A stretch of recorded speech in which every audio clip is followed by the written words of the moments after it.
Well, thank you guys for being here. For all of you that are going to labor on Labor Day, we appreciate that. I know I said that to my wife as I left out this morning, and she said, well, what's changed, right? Ever since I've been working, I don't know if I call it working, but in football, it's just that time of year. So I appreciate you guys being here. We didn't switch up the dates just, so that you guys could take Labor Day off. So obviously week one, I'd start off by saying I thought it was a great night and a great atmosphere. I thought the students got in there a little quicker. It looked like it was filled up by mid first quarter. I think that was something that was noticeable. I know our guys mentioned something about that as well, and the night was obviously a great night. What we didn't do a good enough job of is getting the ability to get the home field advantage into play. That's on us, right? I think if there's one thing that really kind of stands out to me that we need to do a better job of is taking advantage of what we've got and that atmosphere that we weren't able to kind of get rolling just by the nature of what the game was, right? We get the ball 3 and out. We get the ball for the first time, take it like 15, 16 plays and miss a field goal, and you go in at halftime, it's 10-7, and it's been about an hour and 10 minutes. And you're just kind of curious. It was like an NFL game, right? There were 3 possessions on both sides. 1 punt, I think, in the whole, or 2 punts in the whole first half, and just very unique and different. And then we created a ball game, right? I mean, maybe there was some good things about that, right? There's the new environment there in the stadium that when you play the full game, maybe there's some advantages to that. But it didn't exactly look, I'm sure, like some of you guys maybe would have expected it, maybe not exactly the way we expected it. But I think in week one, there's always things that you got to be able to adapt and adjust to. And I would tell you this, that I thought, give them credit, they did a really good job at finding a way to slow the game down. We didn't do a good enough job at not allowing that to happen. But they also pretty much came out and different defensive philosophy, and even offensively than a lot of the things that we had prepared for. And so that was a challenge and made it a little bit unique on us. They did a good job at eliminating our ability to make some big plays defensively, and in the whole game, to be honest with you, I think in the whole game, I think they had 3 plays of plus 20 yards, and we had 0 plays of plus 20 yards. And that's just one of them ones that as you continue to watch it over and over again, you just try to figure out how that kind of happens and what as methodical as it is. But when it comes down to it, we knew that the number one thing for the program is we have to be able to win fourth quarters. And we were challenged in the fourth quarter, that's for sure. And we found a way and played our best ball in the fourth quarter, made some things happen, and really kind of controlled the line of scrimmage. And that's where that's what we had to do. We just should have done it, I think, a lot earlier. Start with questions here, Mark. Luke, as far as adding Jack Del Rio as a special advisor, can you talk about that addition? What you're hoping he'll bring, and have you ever done anything like this in your career before? No. As the summer hit, I was looking, and there was a few guys out there that I think it's a unique thing. Like it only works if you've got some type of relationship, to me, right? To just have people around, to be around. I don't know what that really does.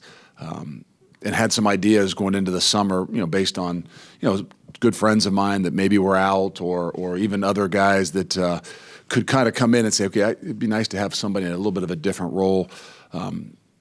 Special advisor to the head coach, but really uniquely to help us with some things, offensively, defensively, a different eye, a different view, but also in this evolving world of what we're going to go into next year when it comes down to this revenue sharing stuff too. And so somebody that can give us some insight on the experiences, what the NFL is like in some of those ways. So there's a lot of different things that I was looking for and didn't find somebody, so it wasn't like we were just going to do it. And then in camp, Jack came to visit and spent 2.5 days with us, and it just kind of was one of those things that was pretty unique. He was actually open to doing something, and I had been, kind of talking about that. And so our history goes back a little bit, that when I was trying to still play down in New Orleans, he was my workout partner for about 8 months as he was getting out of the league, and he was just getting into the NFL as a strength coach. And for like 7 or 8 months, we were workout partners as I rehabbed back and became pretty, somewhat tight there and stayed in contact. And So for me to have somebody in here that's, obviously got a different eye and a uniqueness to be able to communicate with me, but also to give us some other perspectives on different things, I think it can be a really good thing for us. Just you touched on it a little, but specifically having somebody whose primary background is in the NFL rather than college, what kind of dynamic does that bring? Just the NFL perspective. No, I don't want it to think that it's an NFL perspective. It's a football coach's perspective. It's a really sharp guy, smart guy that sees things through a lens of a head coach as well to help me. It's a guy that for our guys offensively is another eye to say, hey, here's some early on scouting report things of a defensive eye truly watching this stuff and what I see. And then obviously defensively with Coach Tressel and just another perspective. He's going to be a guy to really kind of evaluate the game after it's over, give us some insights on some things that he sees from his eye. Not being in the room all day, every day, you get a little bit of a different perspective. And then where the program is going to continue to grow to, there's some new things in how you're going to structure some of that stuff based on what you believe in your system. And so he gives us a different perspective in all those things. Luke, can you quantify what Aaron Witt has brought to this program, not just on the field but off, and maybe how people have Well, I would rallied mention around that, and I know Aaron probably, I don't know if we want to talk about, but he lost his mother last week, and was a very difficult situation. But he wanted to be here. He wanted to be with his teammates and things like that. And, the guys that truly know Aaron, like the guys that are older on this team, understand all the different things that he's been through. The younger guys don't, but I don't think you have to understand him to recognize his passion and love, not just for the game, but for this place and this program and this team. And so he provides so much to so many different people, to be honest with you. The young guys just recognizing, what passion looks like, what energy, what effort looks like, and to the older guys of what adversity looks like, what, the ability to, not waver in what it is that you want to do, regardless of what the situation is. That perseverance for the older guys is quite unique. And even for us as coaches that didn't know him and don't really know all the different things that he's been through, to be tied and to see a guy to be an example in your locker room, he means a lot more than what you just see on the football field. It's kind of a two-part question, but obviously every position has its learning curve. For cornerbacks, in your experience, what's that learning curve when you jump from the high school to the college level? And then how has a guy like Xavier Lucas maybe accelerated his? Well, I think at that position, there's maybe not as many things. I think it comes down to your learning curve initially is, can you do the simple things really well? Meaning, can your ability, play into the factor before all the other, little fundamental things, the knowledge of the game and the different things that you do. That position gives you a better opportunity probably to play at a younger age if your skill set when you walk in matches what it is that you actually need to do on the football field. And I'm not saying everybody doesn't, but big guys coming in, they can be strong, they can be physical, but there's a different nature to that. Guys, athletes coming in have a better shot if they are, skilled wise, able to do some of the things that, that don't take a whole lot of, development, right? I mean, natural abilities and his ability to run and cover, it does that. So the good news is we've got some depth in that room. The good news is he's got some really great guys to learn from and battle with. So he did. It wasn't the first play. I think some said maybe the first play he was in when he made that play, but he was actually in there a little bit more. Actually was going to go in the series before as well. So he's a guy you're going to continue to see more and more of, and his skill set matches, the things that allow a young guy, especially at that position, to play really early and play well. Luke, it appeared that Phil was still signaling in plays, offensive plays. Is he talking to Tyler as well in that? And is there any reason why you're still signaling stuff in? Well, yeah. I mean, if you don't know, like in college football, not many people huddle. So it's really difficult to think that you don't have a headset in everybody's helmet. So the signals have to still go. There's things that he tells Tyler that he can now signal to the wideouts on adjustments, but we even said that going into the summer. Like, I don't know how offenses, unless they huddle, are really going to use the microphone, right? It's more of a check or some reminders and things like that. We still signal defensively because in a hurry-up situation, you can't get it to everybody. It's not, the NFL huddles. So I think that trying to figure out how those things can work and be the most efficient to you.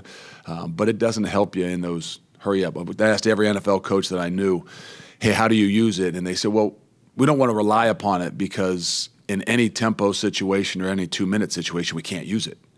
So we have to make sure we're efficient in doing the things that we do and the ability to signal. So it's there. We use it for different things, but unless we're in a methodical, slow down huddle situation, it's probably not going to be something that can be echoed across the front.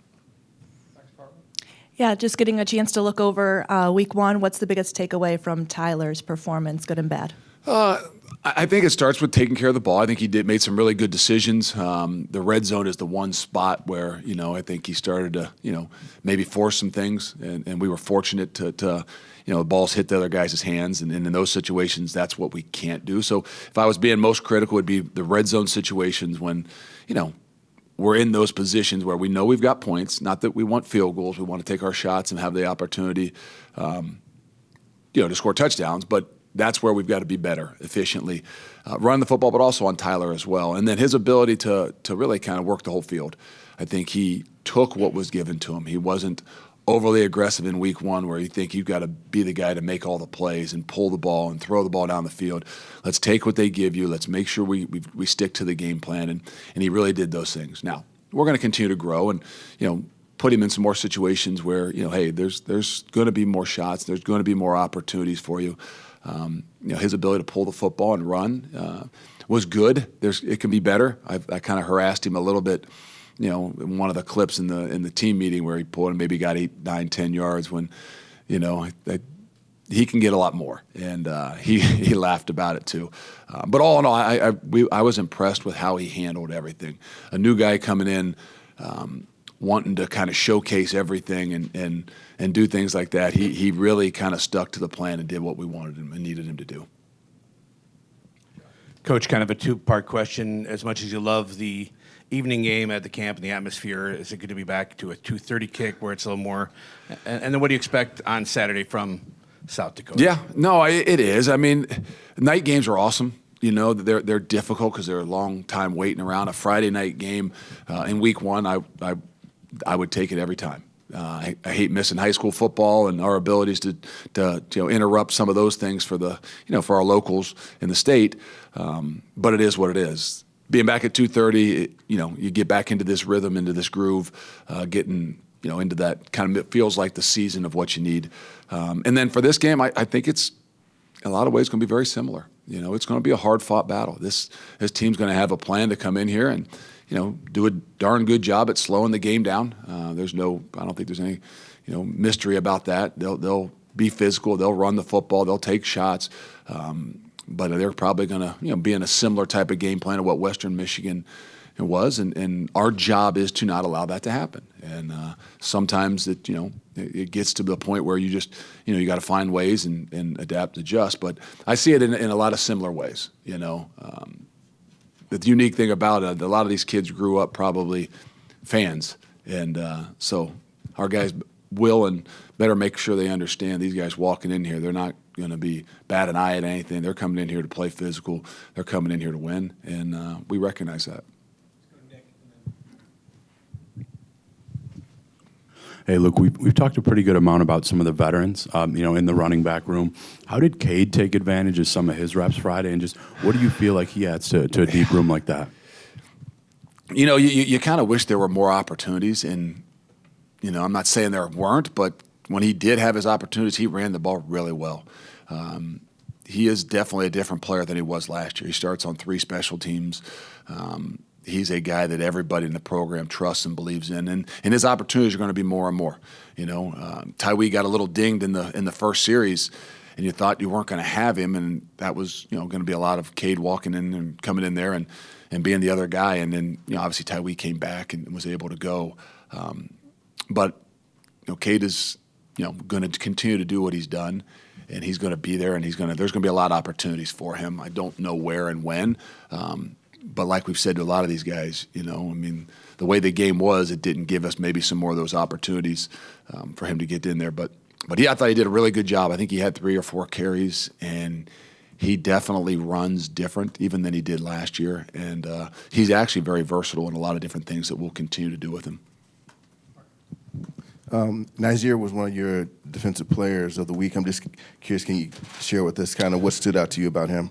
Very consistent in what he did. He was physical, made a really big effort play on one of the reverses, run across the field. But it's just the consistency. It's seeing where he was last year and where he is now and the things that he's done. And like I said, there weren't a ton of big plays, right? I mean, so it was hard to pinpoint to say, hey, who's the player of the game? But there has to be. And if there's nobody that was probably more consistent, I think he had 5 or so tackles at the corner position, which is unique. So he did everything we asked him to do as well. It just doesn't quite show up sometimes in the stat line. And maybe what everybody else notices because there weren't as many shots down the field, there weren't as many big plays, there weren't even an opportunity for him to get his hands on a football. But everything that he had an opportunity to do, he did really well. So, Luke, with week 1, and I guess for you, even if the game gets close like that, like it was on Friday, how much is it trying to not show everything in your bag, compare both offensively and defensively, even if that may help later?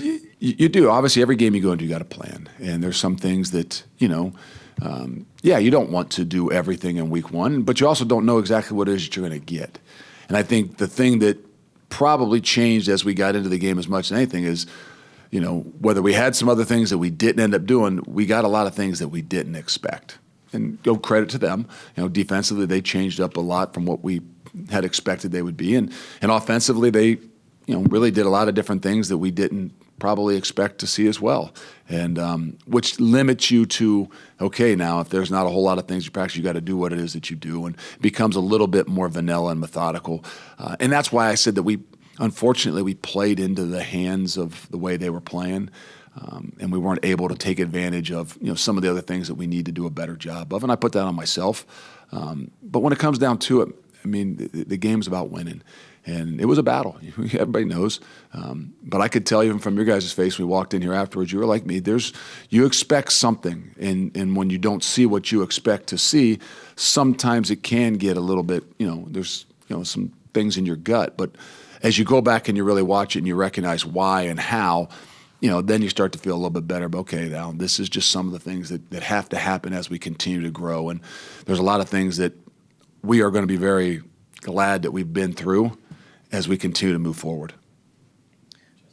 When you consider the impact Tretch had and the snaps that he got, do you look at that and say we've got to figure out a way to get him more snaps, or what would that look like? Yeah, he's got to take care of the football now. I mean, there's a big situation right there where the ball goes on the ground, but he is what we're talking about, right? Is somebody that's got an opportunity to make some big plays. And so he will continue to get more and more. It's kind of unique that obviously him and Will are playing at similar positions. And again, the game, kind of led the way it did. And we had a plan that we wanted to be physical and do some things like that.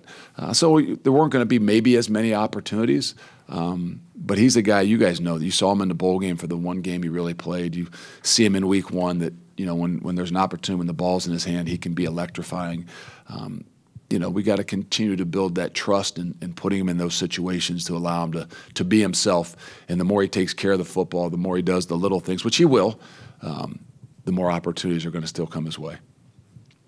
Luke, you said Friday you wanted to get the players' feedback on the iPads on the sideline. What have you heard over the weekend about how that went and how you can continue to use it? Liked it, but sometimes what it is that they like and what it is that we think they need can be different too. So it's still one of those things where we've got to figure out how much more, because it was a unique game, right? I mean, they had the ball, there's 3 drives in the first half. So unfortunately, you could watch every one of those plays 3 or 4 times over. I don't know that that's the best thing for them, even though they like it, right? I mean, does that really allow them to just kind of, get back into the mood or are they always too much thinking and dwelling upon what has happened in the past? So that's why it was kind of unique. It was a methodical game, three possessions in the first half on both sides of the ball, which gave you almost too much time to eval all of the little things that you maybe didn't do a good job of. But no, nonetheless, it's reinforcing the things that you do when they're able to actually see it instantly. And I think in the long run, it's going to be a really advantage to us. Coach, one of the players who maybe didn't see as much time in the game was Brandon Lane. Along the defensive line, what did you kind of see from that group as a whole, and do you think maybe in the coming weeks he'll crack in? Yeah, we need to play all 6 of those guys inside a little bit more. And Brandon's a guy that will and deserves to play. It just kind of was one of those situations where there's only 53 plays, and the rotation-wise didn't allow for maybe to get as many of those guys in. Dylan Johnson's got to play more. Elijah Hills has got to play more. I think all of those guys, just our ability to make sure that we're continuing to roll those guys through, because it's physical in there. And whether there's 50 or 60 plays in a game, we've got to do a better job at balancing and making sure those other guys get in there. And we will. I think the uniqueness of that week 1, and the guys weren't tired, right? I mean, you come off the sideline, there's only 3 drives. Those guys don't want to come out. Not that they want to come out any other time. I know what's best for them. But you just get in one of those situations where it's hard to take some of those guys out. But no, he deserves to play, and him, Dylan Johnson, Elijah Hills, all those guys are going to see more action. Going back to Aaron Witt, I guess I'm curious. There was a stretch. Obviously, he missed a lot of camp for whatever scoring issue was. But he came back, and he's been a guy that you guys still trust to put on the field. Just can you talk a little bit about what, from a football standpoint, what has he done that's gained that trust, and kind of what do you see as his strengths right now? Well, I mean, obviously his strength is physicality. He's also probably one of the smarter guys on the team. I mean, he understands all that we do.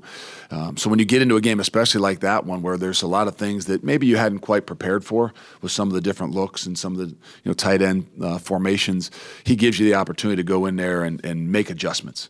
Not that the other guys can't, but he's just one of those guys that in all that time that he had missed, I think he really studied the game. I think he really, found a way to add value and to be prepared for when he was healthy. And I think it's paying off, because he's a guy, again, that missed a lot of camp because of his groin and missed spring football because of his shoulder. But through all those different things that he's had to battle through, all those adversities, he's learned how to really work at the game to get better. So when he comes back, he hasn't missed a step. And that's not normal for a lot of guys. Unfortunately, he's been through a lot that's had an opportunity to do that, but he gives you the utmost confidence, because when he goes in there, he's going to do what he's supposed to do, and it's going to give him an opportunity to even play faster, even though he hasn't had as many reps. Thanks, Coach. Thank you.